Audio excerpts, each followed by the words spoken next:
क्या?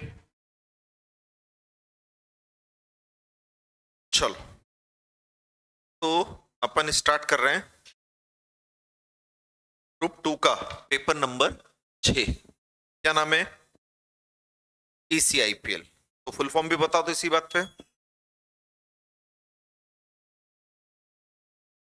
ये पेपर जो है ये आपका दो पार्ट में, जैसे अपना कंपनी लॉ था ना, दो पार्ट में, तो ये भी कितने पार्ट में दिया है? दो पार्ट में। Part first economic and commercial law से रिलेटेड है, जो कितने मार्क्स का है? 60 मार्क्स का।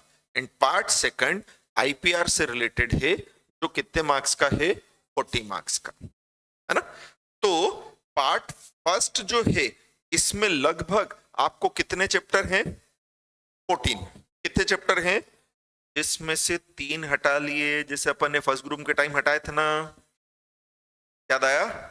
फर्स्ट ग्रुप के टाइम अपने को कुछ चैप्टर हटा दिए थे ना दुनिया से। तो ऐसे यहां पर भी एक तो ECB हट चुका है, एक फ्यूजिटिव इकोनॉमिक ऑफेंडर हट चुका है, एक बेनामी ट्रांजैक्शन हट चुका है ना। तो अब चैप्टर कितने बचे आपके? 11। और लगभग पेजेस होंगे कितने के करीब? 350। अभी इसके पेजेस कितने हैं? 400। अगर वो 3 चैप्टर खत्म कर लो तो 350 के करीब पेजेस हैं, जिसका वेटेज कितना है? 60 मार्क्स का। और पार्ट बी जो IPR से रिलेटेड है उसका वेटेज 40 मार्क्स का। नंबर ऑफ पेजेस कितने हैं बेटा? सिंपल वर्ड में बोलूं, आपके सातों मॉड्यूल में सबसे दुबला पतला सा और फिट फाट सा मॉड्यूल यही है, इसमें इतने कितने केवल 500 पेजेस। अदरवाइज कोई भी आपका मॉड्यूल 700-800 पेज से कम का नहीं है। सबसे कम कंटेंट इसी के हैं और सबसे इजी भी यही है। जब आपने GIGL पढ़ लिया तो उसके मुकाबले तो ये बहुत ज्यादा इजी, बहुत ज्यादा। और खैर GIGL पढ़कर आदत हो गई अब तो, है ना, कि तूफानों में से हम कश्ती निकाल सकते हैं, तो वो आदत हो गई, तो वो तो अपन कर लेंगे। हर्षिता कैसे होगा पेपर बेटा तेरे?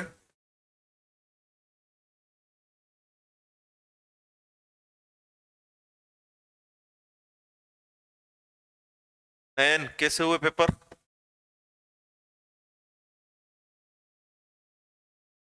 आपस में बातें कर रहे हैं जब से।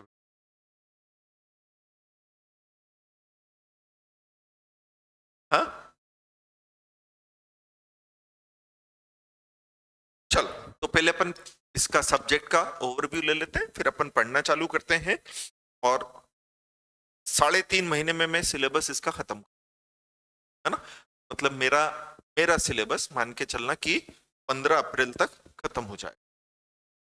टैक्स चलेगा पूरा 4 महीने, और CMSL भी 4 महीने चलेगा, उनमें सिलेबस ज्यादा है काफी। तो ये सबसे दुबला पतला मॉड्यूल यही है। आपके पास सातों मॉड्यूल आ गए अब तो हाथ में, आप उठाकर देख लोगे तो सबसे दुबला पतला यही दिखे। ठीक है। पार्ट ए जो है, पार्ट फर्स्ट जो है, इसकी लैंग्वेज कंपैरेटिवली इजी है। अगर अपन पार्ट बी से इसका कंपैरिजन करें तो, IPR से कंपैरिजन करें तो, बट IPR वाले की पेजेस कितने हैं? मार्क्स कितने हैं? 40। ये ज्यादा इंपॉर्टेंट बनता है। 120 पेज में अपन 40 मार्क्स कवर कर लें, जबकि यहाँ आपके 350 पेजेस के अंदर कितने कवर होंगे? 60 मार्क्स, है ना।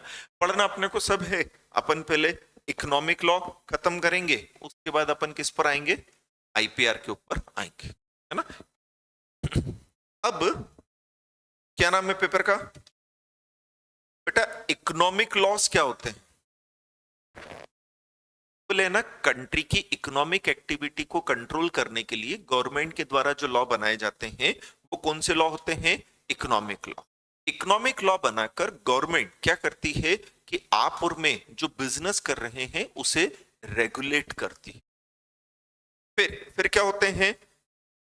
बोले यार, बिजनेस को रेगुलेट करने के लिए जो लॉ बनाए जाते हैं उसे क्या बोलते हैं अपन? कमर्शियल लॉ बोलते हैं। जैसे इकोनॉमिक लॉ में कौन सा आया? तो बोले कॉन्ट्रैक्ट एक्ट आ गया, है ना। फॉरेन एक्सचेंज मैनेजमेंट आ गया, फेमा आ गया, कि भाई फॉरेन एक्सचेंज से रिलेटेड एक्टिविटी कंट्रोल कर रहा है। फॉरेन ट्रेड पॉलिसी आ गया, स्पेशल इकोनॉमिक जोन आ गया, ये सब किस कैटेगरी में हो जाते हैं बेटा? Economic law. और बिजनेस को रेगुलेट करने के लिए जो लॉ बनाए जाते हैं वो क्या होते हैं? कमर्शियल। पहले अपन एक छोटा सा ओवरव्यू ले रहे हैं कि भैया चैप्टर का इतना बड़ा नाम है तो उसका नाम भी तो अपने को समझ में आना ही चाहिए, है ना? तो इकोनॉमिक लॉ मतलब समझ में आया ना कि भाई कंट्री की इकोनॉमिक मॉनेटरी एक्टिविटी को कंट्रोल करने के लिए जो लॉ बनाए जाते हैं वो इकोनॉमिक लॉ होते हैं। इनडायरेक्टली गवर्नमेंट सामने वाले की बिजनेस को क्या कर रही है? कंट्रोल, है ना? और ये कमर्शियल लॉ होते हैं जो हर तरह के बिजनेस के ऊपर एप्लीकेबल या हर तरह की कमर्शियल एक्टिविटी को कंट्रोल करते हैं। ठीक। फिर प्रॉपर्टी बेटा दो तरह की होती है, टेंजिबल प्रॉपर्टी होती है और क्या होती है? इंटेंजिबल प्रॉपर्टी होती है।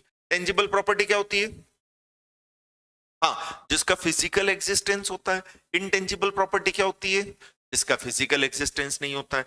तो जो इंटेलेक्चुअल प्रॉपर्टीज हैं क्या है बेटा? जो वो हमारी इंटेंजिबल असेट्स हैं, जैसे ट्रेडमार्क है, कॉपीराइट है, पेटेंट है, जियोग्राफिकल इंडिकेशन है, सेमीकंडक्टर है, इंटीग्रेटेड सर्किट्स हैं, डिजाइन है, ये हमारी क्या है बेटा? तो बोले इंटेलेक्चुअल प्रॉपर्टीज वो प्रॉपर्टी होती है जो एक पर्सन अपनी इंटेलेक्चुअल स्किल से जनरेट करता। इंटेलेक्चुअल प्रॉपर्टी ऐसी प्रॉपर्टी होती है जो एक व्यक्ति अपना लॉजिक, अपना सेंस, अपना बिजनेस एक्सपीरियंस और इन चीजों को यूज करके जो प्रॉपर्टी जनरेट करता है उसे हम क्या बोलते हैं? Intellectual property. तो यूं कह लो कि इसमें हमें तीन कैटेगरी के लॉ पढ़ने हैं। इकोनॉमिक लॉ पढ़ने हैं, कमर्शियल लॉ पढ़ने हैं। ये दोनों कहां दिए हुए हैं? पार्ट फर्स्ट के अंदर दिए हैं। और आईपीआर पढ़ना है जो कहां दिया हुआ है बेटा? Part second. क्या है समझ में अपने को? चलो, पेपर का पैटर्न उसी तरह से रहेगा जैसा हमारा कंपनी लॉ रहा करता था। भैया नंबर ऑफ क्वेश्चंस कितने हैं? 6 क्वेश्चन है आपको, 6 क्वेश्चंस आपको अटेम्प्ट करने हैं। 2 क्वेश्चन के अंदर क्या रहेगी? आपकी चॉइस रहेगी, जैसे कंपनी लॉ में आई थी ना 2 क्वेश्चन की चॉइस, वैसे ही। और क्वेश्चन केस स्टडी टाइप ही रहेंगे। केस स्टडी टाइप बड़े बड़े क्वेश्चंस ही अटेम्प्ट करने अपने को।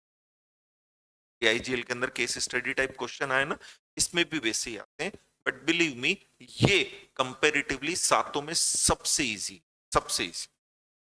इसमें आप इजीली 70+ मार्क्स ला सकते हो, इतना इजी। तो 14 लॉ थे जिसमें से 3 लॉ तो अपने को सिलेबस में से हटा ही लिए हैं। पार्ट सेकंड तो पूरा है ना? अब अपन पहला लॉ चालू कर रहे हैं। कौन सा? Foreign contribution and regulations act. हाँ हर्षिता सही बोला बेटा। चलो नाम बोलो चैप्टर का, क्या है? Foreign contribution and regulation act, है ना? फॉरेन कंट्रीब्यूशन मतलब फॉरेन सोर्स से, है ना? फॉरेन कंट्रीब्यूशन मतलब फॉरेन सोर्स से क्या मिल रहा है? पैसा। क्या मिल रहा है? शेयर्स या सिक्योरिटीज। क्या मिल रहा है? गिफ्ट मिल रहा है, मतलब काइंड में कुछ मिल रहा है ना? पहले चैप्टर का ओवरव्यू ले लो। छोटे छोटे चैप्टर है, 2-3 चैप्टर छोड़ दें तो बाकी सब छोटे छोटे ही हैं, है ना? तो पहले अपन चैप्टर का ओवरव्यू लेते हैं कि ये चैप्टर बनाया क्यों है, किस बारे में है, फिर अपन चैप्टर पढ़ना चालू कर, है ना? तो पहले अगर चैप्टर का नाम हम देखें तो नाम में कौन सा वर्ड आ रहा है? Foreign contribution. तो पहला हमने लिया फॉरेन, मतलब फॉरेन सोर्स, कि भाई वो चीज कहां से हुई हो? इंडिया के बाहर से। वो चीज कहां से हुई है बेटा? इंडिया के बाहर से। तो उसे क्या बोला जाएगा? फॉरेन सोर्स बोला जाएगा। अब फॉरेन सोर्स से क्या मिला हो? Contribution in the form of money, in the form of securities, in the form of article, things, gift.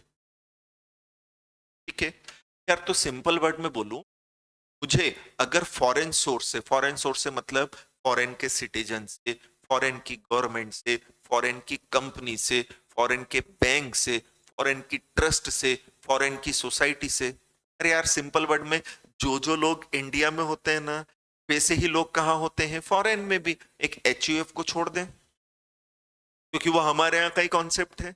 बाकी सारे पर्सन कहाँ होते हैं, फॉरेन में। क्या फॉरेन में कंपनी नहीं होती, LLP नहीं होती, partnership, trust, society, government, individual, सब होते हैं ना। तो बोले फॉरेन के किसी पर्सन से मुझे, अगर फॉरेन के किसी पर्सन से क्या मिला है, पैसा मिला है, तो वो मेरे लिए क्या हो जाएगा, फॉरेन कंट्रीब्यूशन।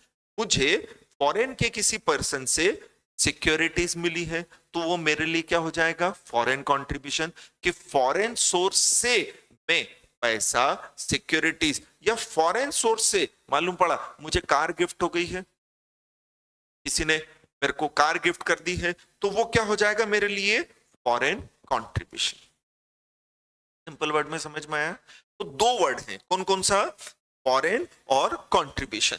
तो फॉरेन कंट्रीब्यूशन मतलब फॉरेन सोर्स से किसी भी इंडियन पर्सन को पैसा मिल रहा है, सिक्योरिटी मिल रही है, या क्या मिल रहा है, गिफ्ट मिल रहा है ना। चलो बोल के बताओ, फॉरेन कंट्रीब्यूशन मतलब क्या हुआ, किसी इंडियन पर्सन कहां से, फॉरेन सोर्स से क्या मिल रहा है, मनी। Very good.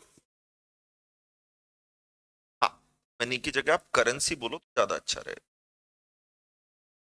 बात हुई है, बट करेंसी क्या है समझ में। अब मुझे कोई फॉरेन वाला क्यों देगा करेंसी यार, सिक्योरिटी क्यों देगा यार, गिफ्ट क्यों करेगा यार। तो ऑब्वियसली मेरा उसके साथ कोई ना कोई रिलेशनशिप होगा। हो सकता है वो मेरा रिलेटिव है, चल ले ले। हो सकता है मैं वहां पर भी कोचिंग पढ़ाता हूं, मेरे को फीस मिली हो, ले ले। मतलब मेरा अगर फॉरेन वालों के साथ कोई बिजनेस ट्रांजैक्शन है जिसके के कारण मुझे पैसा मिल रहा है, ले लेना यार, क्या दिक्कत वाली बात है। मेरा कोई रिलेटिव है वो मुझे दे रहा है तो ले लेना, कोई दिक्कत वाली बात। लेकिन अगर फॉरेन कंट्रीब्यूशन उन पर्संस को मिलता है जो हमारी कंट्री के बहुत इंपॉर्टेंट पर्संस हैं, जो हमारे सिटीजन्स के थॉट प्रोसेस को अफेक्ट कर सकते हैं, तो हो सकता है वो फॉरेन सोर्स वाला कंट्रीब्यूशन देकर हमसे गलत काम करवाएगा। बोले क्या मतलब, मालूम पड़ा चाइना वाले ने इसको, राहुल गांधी को करोड़ों रुपए दे दिए। तेरा भाई, तेरा ननिहाल है क्या, वो इटली से आए क्या पैसे, तेरी नानी के घर से, तो चल मान लेते अपन रिलेटिव पैसा है। अब चाइना वाला तेरे को पैसा क्यों दे रहा है, मेरे को क्यों नहीं दिया, आपको क्यों नहीं दिया, क्योंकि मालूम है आपको और मुझे देकर उसे कोई फायदा होने वाला नहीं है। ये एक तरह से मैं इनडायरेक्टली बोलूं तो मैं ब्राइब की बात ही कर रहा हूं। वो ब्राइब कैसे दी जा रही, in the form of currency, in the form of security, in the form of article, bribe दी जा रही है यार, सीधी सीधी सी बात है। एंड क्या बोला है कि वो चाइना वाला अगर हमारे यहाँ के किसी पॉलिटिशियन को, हमारे यहाँ के किसी नेता को ब्राइब के रूप में क्या देता है, करेंसी, सिक्योरिटी या गिफ्ट, तो यार वो फिर उसके लिए ओब्लाइज हो जाएगा, फिर वो उससे अपना मतलब सॉल्व करवाएगा, और हो सकता है देश के अगेंस्ट भी काम करवा ले। मतलब ये सीधी सीधी सी बात है, ये पॉलिटिशियन क्या कर रहा है, अपना ईमान बेच रहा है, किसके कारण, इन चीजों के कारण। तो यार देश के इंटरेस्ट के अगेंस्ट हो जाएगा ना।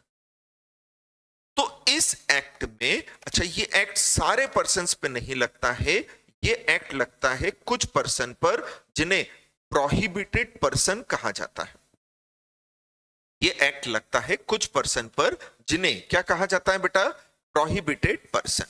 प्रोहिबिटेड पर्सन मतलब वो पर्सन है जिसे इस लॉ के द्वारा क्या किया गया है, प्रोहिबिट किया गया है, मना किया गया है ना। पहली बात, ये एक्ट हर किसी के ऊपर एप्लीकेबल नहीं होता है।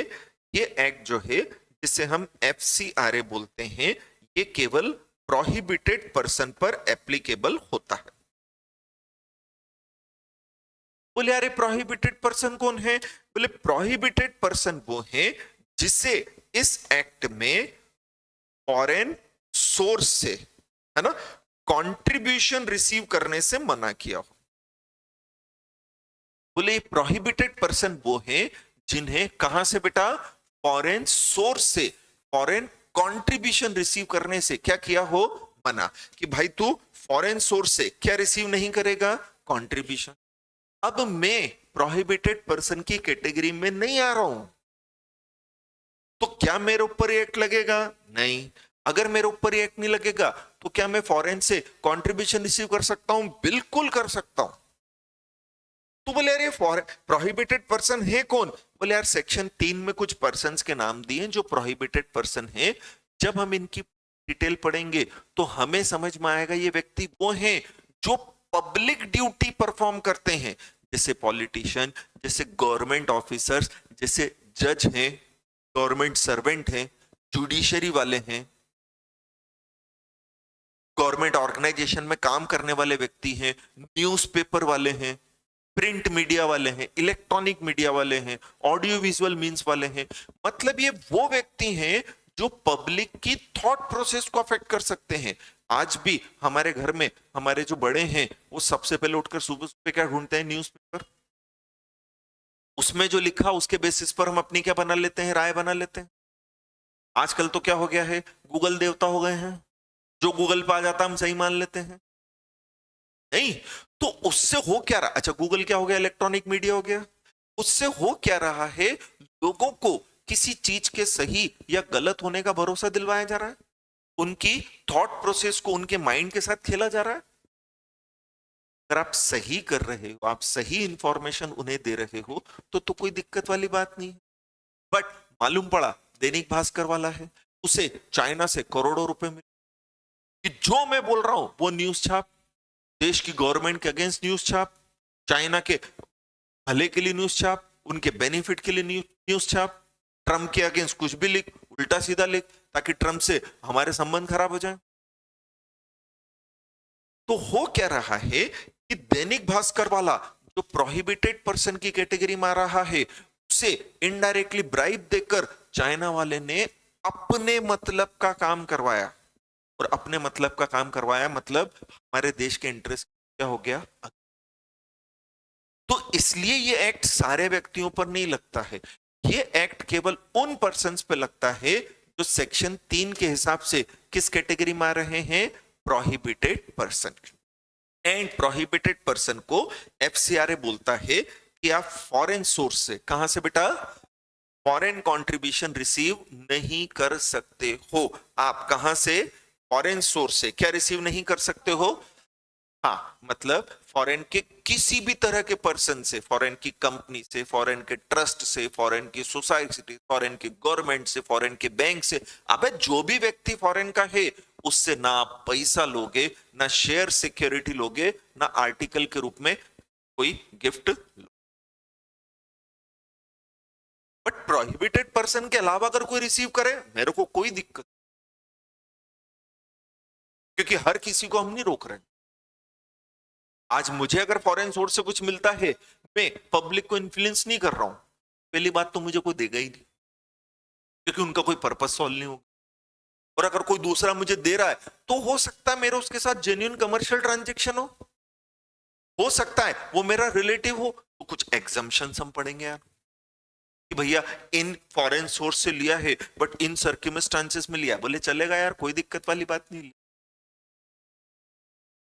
तो इस एक्ट का बेसिक पर्पस यही है, पहला इसमें प्रोहिबिटेड पर्संस बताए हैं, दूसरा ये बोला है प्रोहिबिटेड पर्सन फॉरेन सोर्स से क्या रिसीव नहीं करेगा, फॉरेन कंट्रीब्यूशन रिसीव नहीं करेगा, समझ में आया। एंड तीसरा एक फॉरेन हॉस्पिटलिटी वर्ड और मिलेगा, कौन सा वर्ड मिलेगा बेटा, फॉरेन हॉस्पिटलिटी। तो बोले आपको फॉरेन सोर्स से फॉरेन हॉस्पिटलिटी भी रिसीव नहीं करनी है। फॉरेन हॉस्पिटलिटी क्या है मैं बताता हूं,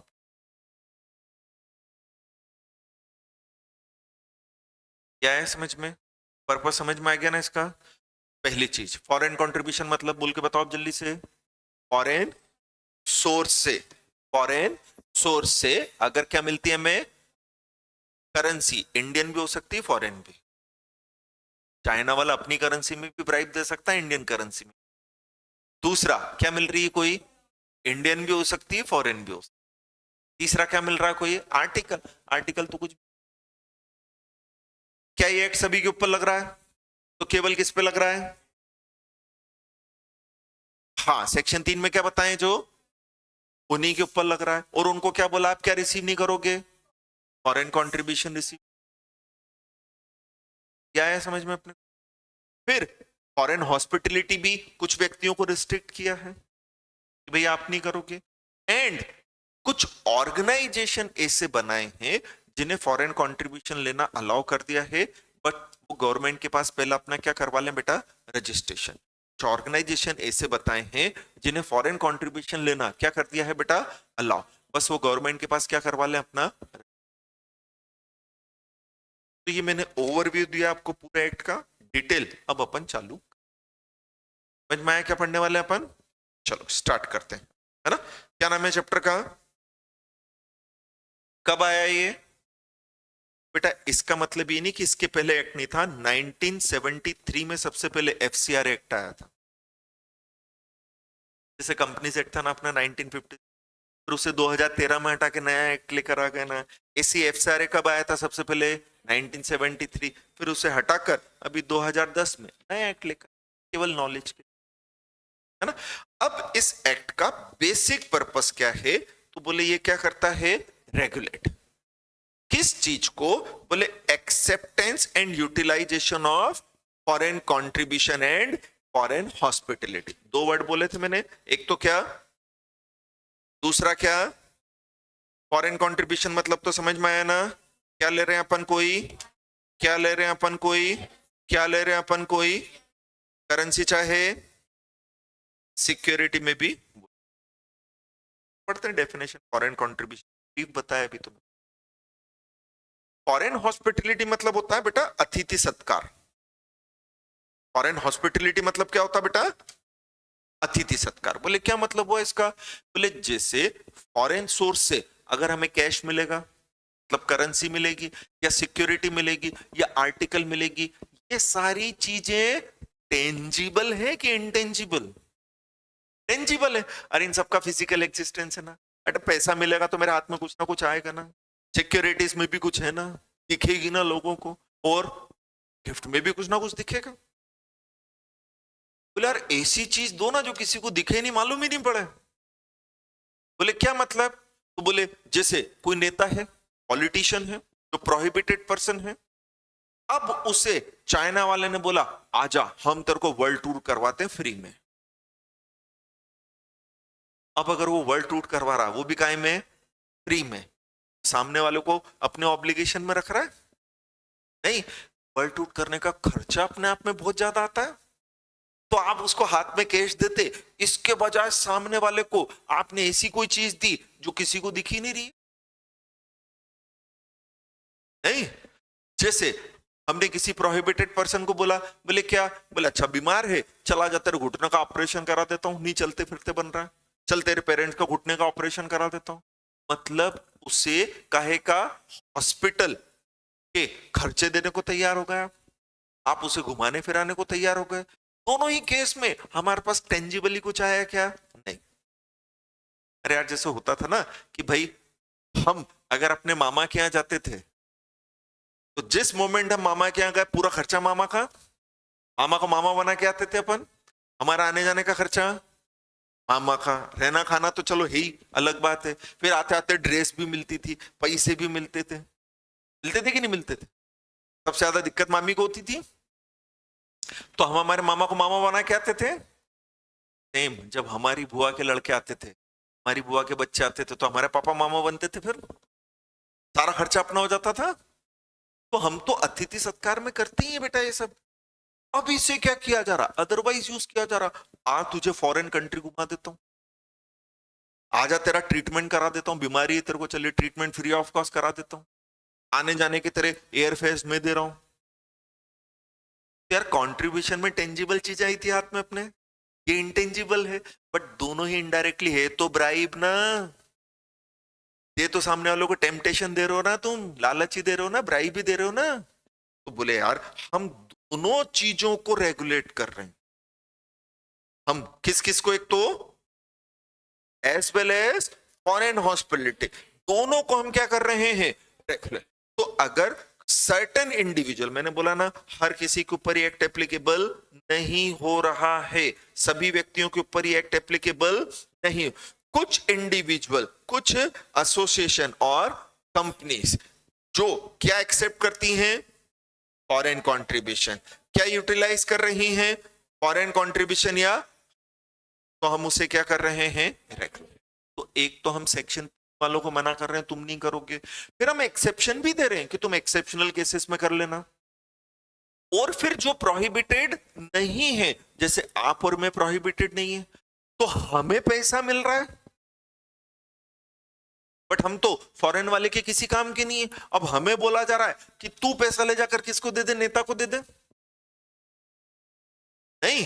तो डायरेक्टली इनडायरेक्टली किसी भी तरीके से अगर आपने फॉरेन कंट्रीब्यूशन रिसीव करी है, तो उसे किस तरह से आप एक्सेप्ट करने के बाद क्या करोगे, यूटिलाइज। आपको मना नहीं किया था एक्सेप्ट करने से, आप एक्सेप्ट करो, बट आप उसे यूटिलाइज कैसे करोगे।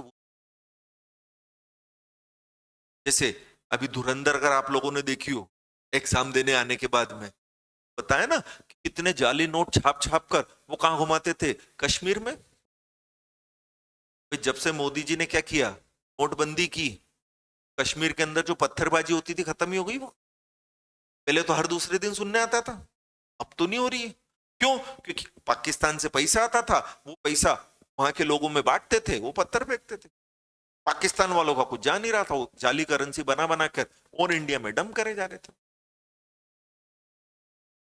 अब उन्हें वो कंट्रीब्यूशन मिलना क्या हो गया, बंद हो गया, तो उन्होंने वो काम करना बंद कर दिया है।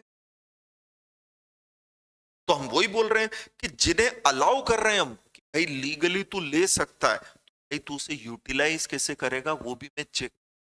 ऐसा ना हो कि तुम देश के अगेंस्ट उसे, जैसे कई सारे रिलीजियस इंस्टीट्यूट क्रिश्चियंस के हैं, मुस्लिम्स के हैं, इन्हें गल्फ कंट्री से, क्रिश्चियन कंट्री से लाखों करोड़ों का क्या आता है, डोनेशन अलाउड है, ले लो, मना नहीं कर रहे हैं, बट इसका मतलब ये नहीं कि दिए हुए पैसे को देश के इंटरेस्ट के क्या करोगे, अगेंस्ट यूज।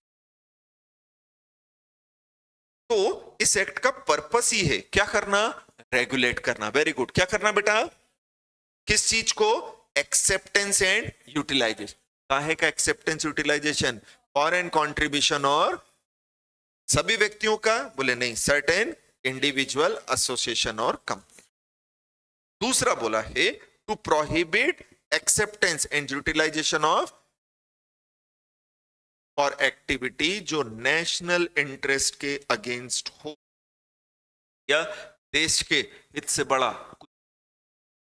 आज भी हमारे लिए देश सबसे बड़ा है, इवन हम हमारे रिलीजन से बड़ा किसको मानते हैं, अपने देश को। तो अगर आप फॉरेन कंट्रीब्यूशन रिसीव कर रहे हो और यूटिलाइज कर रहे हो किसके इंटरेस्ट के अगेंस्ट, डेट्रीमेंटल मतलब क्या बेटा, हार्मफुल, हम पहुंचा रहे हो देश के इंटरेस्ट को, फिर हम आपको प्रोहिबिट करेंगे, रोकेंगे। ओवरव्यू में जैसा मैंने बताया, सबसे पहले अपन सेक्शन 3 पढ़ते हैं, जिसमें क्या दिए हैं, प्रोहिबिटेड पर्सन, वो क्या नहीं कर पाएंगे, acceptance and utilisation of foreign contribution and, और अगर वो एक्सेप्ट कर रहे हैं तो हम उन्हें क्या करेंगे, रेगुलेट करेंगे कि वो किसके इंटरेस्ट के अगेंस्ट काम ना करे, देश के इंटरेस्ट के अगेंस्ट काम। समझ में आया अपने को। चलो अब सबसे पहले अपन सेक्शन 3 पढ़ते हैं, उसके बाद अपन बाकी की डेफिनेशन देखते हैं, है ना। ये सब एक्सपेक्टेड क्वेश्चंस भी जो आते हैं सब मैंने दे रखे हैं। पहला पहला क्या लिखा है,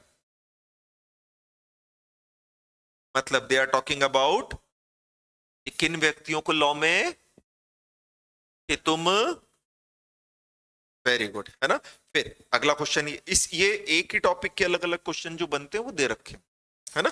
सभी टॉपिक के साथ जो एक्सपेक्टेड क्वेश्चन एग्जाम के हैं सब दे रखे हैं, ठीक। चलो तो क्या बोला, पढ़ो अगला क्वेश्चन क्या दिया है। हाँ, ऑनलाइन वाले बच्चे भी पढ़ रहे हैं ना। तो हमें क्या बताना है, उन जो किस चीज से, हाँ फिर वही विचार दी who are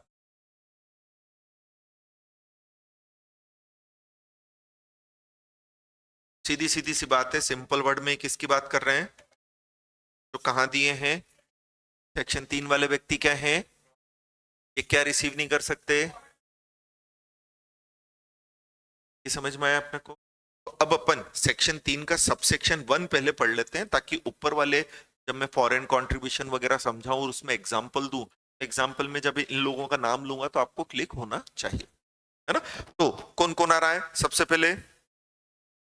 हाँ, पढ़ क्या रहे हैं अपन? Section 3 subsection 1। हाँ, पहला कौन आया सबसे पहले? कैंडिडेट फॉर इलेक्शन कौन होता है? हाँ, जो इलेक्शन के लिए क्या बने? कैंडिडेट। कब बनता है एक व्यक्ति इलेक्शन के लिए कैंडिडेट? जब वो नॉमिनेशन फॉर्म भर देता है कि मैं चुनाव लड़ रहा हूं। होता है ना, जब बीजेपी और कांग्रेस के नेता लोग चुनाव का फॉर्म भरते हैं तो गाजे बाजे के साथ जाते हैं सब। The moment he has field form, nomination form for electing any election in India, he becomes candidate for election. तो जैसे शर्मा जी हैं, उन्होंने इस बार राज्यसभा का चुनाव लड़ने के लिए क्या कर दिया? नॉमिनेशन फॉर्म भर दिया। जैसे उन्होंने क्या भरा बेटा? ही becomes candidate for election. Simple word में, जो व्यक्ति क्या लड़ रहा है? इलेक्शन फाइट कर रहा है, लड़ रहा है।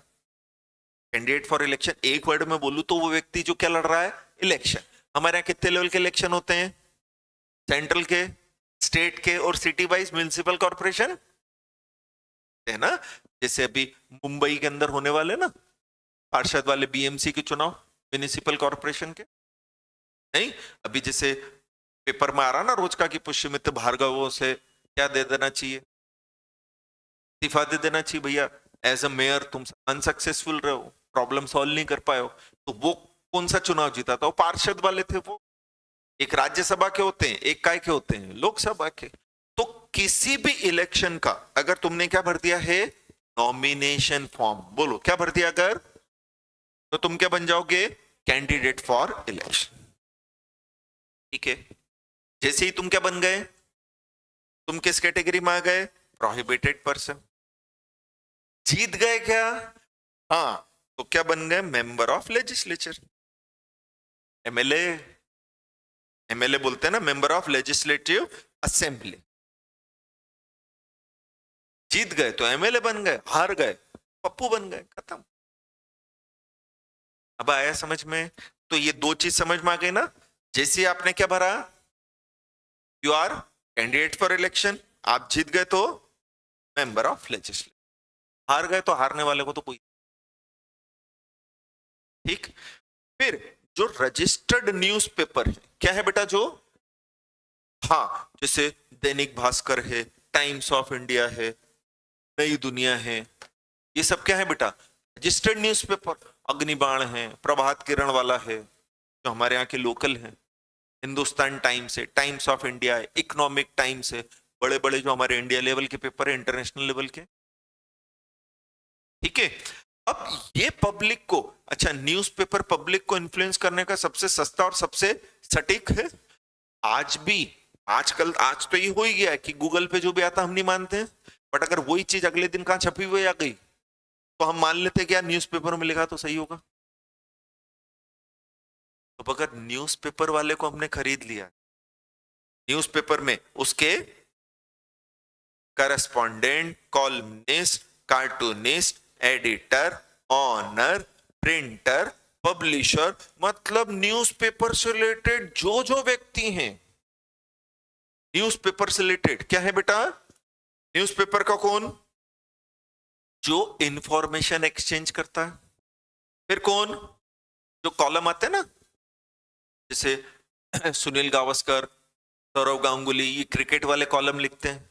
चेतन भगत है, वो भी कॉलमनिस्ट है, वो इकोनॉमिक मैटर पर लिखता है ना? तो वो कॉलमनिस्ट हो गए। फिर क्या? कार्टून बना बना के देते हैं ना, जो इनडायरेक्टली क्या मान रहे? टॉन्ट मांग रहे, टॉन्ट मारते हैं ना इनडायरेक्टली कार्टून बनाकर, है ना? फिर कौन? जो न्यूज़पेपर में क्या न्यूज आएगी उसे काट छाट करता है। फिर उसका ऑनर, मालिक कौन है? फिर जो छाप रहा है, उसको पब्लिश करा रहा है। तो न्यूज़पेपर से रिलेटेड हर व्यक्ति को किस में डाल दिया है? प्रोहिबिटेड पर।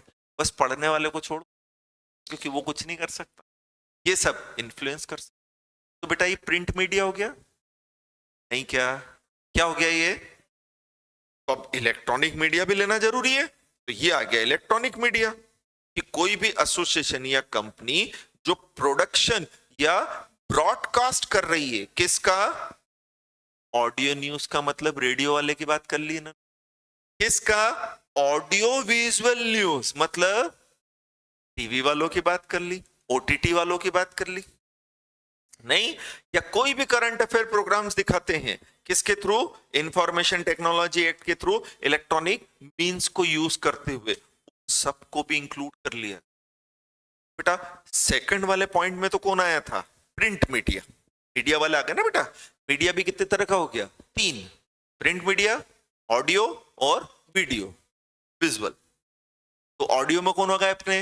रेडियो मिर्ची, माई एफएम, ये सब किस कैटेगरी में आ गए? ऑडियो वाले। अबे दिन भर अगर एक ही एक चीज सुनाते रहेंगे तो हमारे दिमाग में वो चीज चली जाएगी कि नहीं चली जाएगी? तो इन्फ्लुएंस तो होंगे यार, सीधे सीधे से होंगे। क्या हुआ? क्या है समझ में अपने को?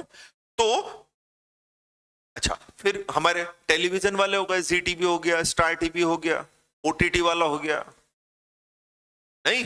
तो इन पर भी जो जो मटेरियल आता है वो पब्लिक को इन्फ्लुएंस करता है। आजकल तो ऐसा हो गया, कोई भी सीरीज आती है तो पहले रात भर बैठ के वो सीरीज निपटाओ, फिर सुबह काम से लगेंगे, भले 8 घंटे लग जाए। 8 घंटे लगातार बैठ के पढ़ा नहीं जाता है नहीं, क्लास में भी नहीं और घर पे भी नहीं, बट आप सीरीज खत्म करवा लो, उसके लिए तुम बीच में पानी पीने भी नहीं उठेंगे यार। खेल ही रहे आपके दिमाग के साथ, एडिक्शन ही हो गया एक तरह से। तो यहां बोल दिया है कौन कौन? वही ऊपर वाले व्यक्ति जो यहां पढ़े थे अपन ने, है ना? हाँ बोलो क्या क्या दिए हैं?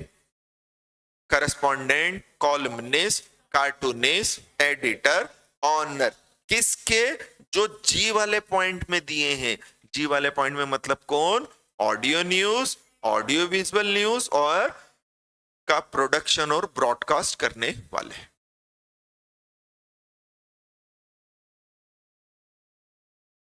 समझ में आया? है ना? तो ये कौन सा मीडिया हो गया बेटा? Print media. ये इलेक्ट्रॉनिक मीडिया हो गया। इलेक्ट्रॉनिक मीडिया में दो हो गए, केवल ऑडियो वाले और ऑडियो विजुअल। उनसे भी कनेक्टेड सब पर्संस को हमने इस कैटेगरी के अंदर डाल दिया। ठीक है? पहले मूवी आई थी मधुर भंडारकर की, क्या थी वो, पेज 3, देखी तुमने? नहीं देखी? न्यूज़पेपर की सच्चाई बताई थी उसमें, दुनिया की सच्चाई बताई थी। चलो ठीक है। फिर अब ये गवर्नमेंट सर्वेंट आ गए सब। कौन? पब्लिक सर्वेंट, जज, गवर्नमेंट सर्वेंट, एम्प्लॉय, किसके? या और कोई बॉडी जिसकी ऑनर कौन है? ये गवर्नमेंट सर्वेंट को ले रहे हैं अपन। किसको ले रहे हैं बेटा इसके अंदर? गवर्नमेंट सर्वेंट को। कि पब्लिक सर्वेंट है, जज है, जज साहब को भी ले लिया, गवर्नमेंट सर्वेंट को भी ले लिया, गवर्नमेंट कंपनी में जो एम्प्लॉय काम कर रहे हैं उन्हें भी ले लिया, सबको ले लिया, प्रोहिबिटेड पर्सन। फिर कौन? Legislative assembly. समझ में आया ना? कि कैंडिडेट फॉर इलेक्शन अगर चुनाव जीत गया तो वो क्या बन जाएगा? एमएलए बन जाएगा, है ना? फिर क्या? और ऑफिस बेरर दे रहा। पॉलिटिकल पार्टी मतलब कांग्रेस हो गई, बीजेपी हो गई, आप हो गए, आप आम आदमी पार्टी नहीं, समाजवादी पार्टी हो गई, सपा, बसपा, बहुजन समाज पार्टी, ये सब क्या है? Political parties. शिवसेना हो गई, ये सब क्या हो गए? Political parties. यार आप के कैंडिडेट को पैसा दो या पार्टी को पैसा दो, बात तो एक ही है ना। पार्टी फंड में ज्यादा पैसा था, कैंडिडेट के पास तो कहां था। और कौन उनके? ऑफिस बियरर, मतलब जो पॉलिटिकल पार्टी का मैनेजमेंट देख रहे हैं। तो पॉलिटिकल पार्टी का क्या देख रहे हैं बेटा? वो office bearer of political party कहलाते हैं। क्या कहलाते हैं बेटा? वो office bearer of political party. क्या है समझ में? पॉलिटिकल पार्टी में कौन कौन हो गई बेटा? बीजेपी हो गई, कांग्रेस हो गई, बहुजन समाज पार्टी, समाजवादी पार्टी, आप हो गए, टीएमसी। टीएमसी का नाम सुना? ममता बनर्जी की तृणमूल कांग्रेस, ये सब क्या हो गई बेटा? आरएसएस। आरएसएस पॉलिटिकल पार्टी है ना? आरएसएस पॉलिटिकल पार्टी नहीं है, सोशल ऑर्गेनाइजेशन। बट आरएसएस किससे जुड़ा हुआ है? बीजेपी से। और बीजेपी क्या है? एक नहीं, बजरंग दल क्या पॉलिटिकल पार्टी है? पॉलिटिकल पार्टी क्या होती है? जिसके पास चुनाव चिन्ह होता है, इलेक्शन सिंबल, जिसे इलेक्शन कमीशन ऑफ इंडिया के द्वारा क्या दिया जाता है बेटा? Election symbol. नहीं, जैसे कांग्रेस का क्या है? हाथ का पंजा। बीजेपी का क्या है? आपके पास क्या है? झाड़ू। आपका चुनाव चिन्ह क्या है? झाड़ू। समाजवादी पार्टी, बहुजन समाजवादी पार्टी हाथी, लालटेन, जिनके चुनाव चिन्ह है। तो आरएसएस या बजरंग दल का चुनाव चिन्ह क्या है? हनुमान जी का सोटा। नहीं, बजरंग दल, आरएसएस ये रिलीजियस चैरिटेबल इंस्टीट्यूशन है, ये क्या नहीं है। लेकिन हमें भी मालूम है बजरंग दल वाले, आरएसएस वाले फुल सपोर्ट किसको करते हैं? तो ये हुए organisation of political nature, political party. लेकिन पॉलिटिकल पार्टी को सपोर्ट दिलाने के लिए काम करते हैं, ऑर्गेनाइजेशन ऑफ पॉलिटिकल नेचर कहलाते हैं। बेस्ट एग्जांपल इसका आरएसएस।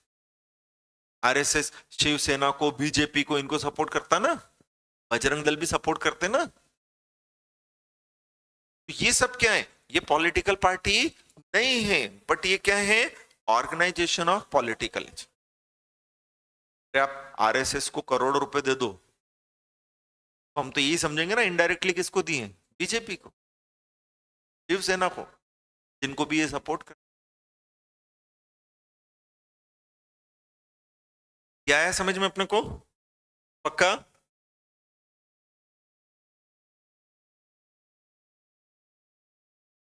चले तो organisation of political nature section 5 में अपन इसकी डिटेल पढ़ते हैं कि कैसे बनाए जाते हैं, क्या होते हैं।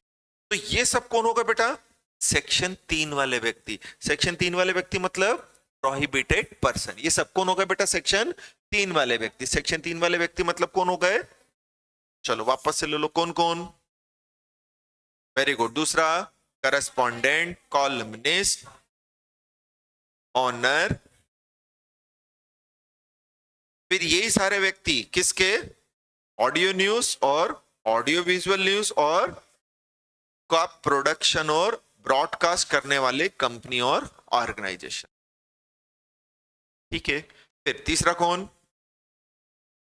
जज, government servant, employ of any और, वेरी गुड। फिर कौन? एमएलए। फिर कौन? Political party. समझ में आया ना? पॉलिटिकल पार्टी कौन? इसका इलेक्शन सिंबल होता है, जैसे इलेक्शन कमीशन ऑफ इंडिया के द्वारा क्या दिया है? चुनाव चिन्ह, इलेक्शन सिंबल। के फिर क्या? ऑफिस बेरर कौन उनके? जो मैनेजमेंट देखते हैं, है ना। फिर क्या? हाँ, जो क्या नहीं है? पॉलिटिकल पार्टी नहीं है, बट उनका एक्टिविटी, उनकी फिलॉसफी को देखकर हम बोल सकते हैं कि इनका कनेक्शन किसके साथ है? पॉलिटिकल पार्टी के साथ। समझ में आया? तो ये सब कौन है बेटा? Prohibited person. इन्हें हमने क्या कर रखा है कि तुम क्या रिसीव नहीं कर सकते? हालांकि सेक्शन 4 में हम एक्सेप्शंस पढ़ेंगे, है ना। सेक्शन 4 में हम क्या पढ़ेंगे बेटा?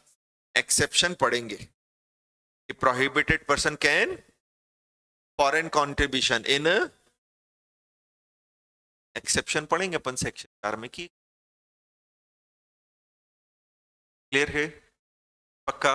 आगे बढ़े अपन। पहले ऊपर की डेफिनेशन देख लेते हैं, क्या छोड़ी अपन ने, फिर आगे देखते हैं। चलो, काहे की डेफिनेशन है? फॉरेन सोर्स मतलब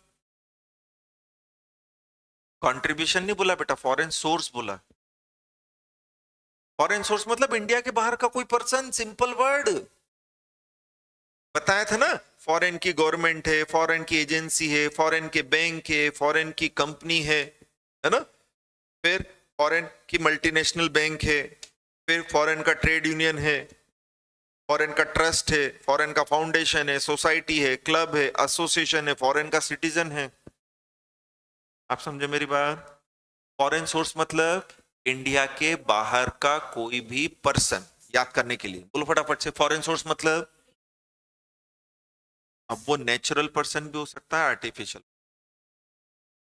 जिससे क्या रिसीव किया जा रहा है, फॉरेन या फॉरेन हॉस्पिटल। तो ये तो रहेगा कि अगर फॉरेन कंट्रीब्यूशन या हॉस्पिटलिटी कहां से रिसीव कर रहे हो, फॉरेन सोर्स से। कहां से रिसीव कर रहे हो, ये एक्ट लगेगा, अदरवाइज ये एक्ट नहीं। ठीक है, मैं आपको अगर कोई गिफ्ट दे दूं, ना मैं फॉरेन सोर्स हूं, ना प्रोहिबिटेड पर्सन हूं, तो फिर ये एक्ट थोड़ी लगेगा।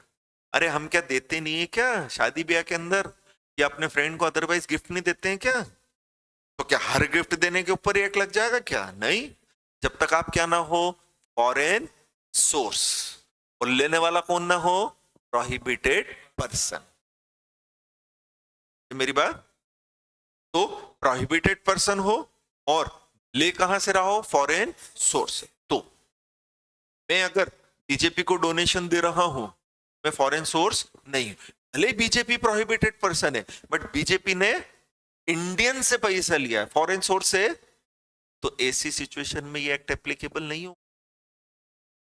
ये है ना, पॉलिटिकल पार्टी को करोड़ों रुपए का चंदा हम दे चलेगा, बट कौन नहीं दे, फॉरेन वाला। दोनों चीज समझ में आई ना? प्रोहिबिटेड पर्सन हो, फॉरेन कंट्रीब्यूशन कहां से रिसीव कर रहा हो, फॉरेन सोर्स। और फॉरेन सोर्स का सिंपल मीनिंग मैं आपको बता रहा हूं, जितने व्यक्ति इंडिया में होते हैं सब इंडिया के बाहर भी होते हैं, एचयूएफ। तो फॉरेन का सिटीजन है, फॉरेन की कंपनी, गवर्नमेंट है, ट्रस्ट है, सोसाइटी है, ट्रेड यूनियन है, क्लब है, बैंक है, इंटरनेशनल बैंक है, सब किस कैटेगरी में आते हैं बेटा, फॉरेन सोर्स। और फॉरेन सोर्स से अपन क्या रिसीव नहीं कर सकते, फॉरेन कंट्रीब्यूशन, अगर अपन कौन है, प्रोहिबिटेड पर्सन है तो। कर लोगे बेटा ये याद?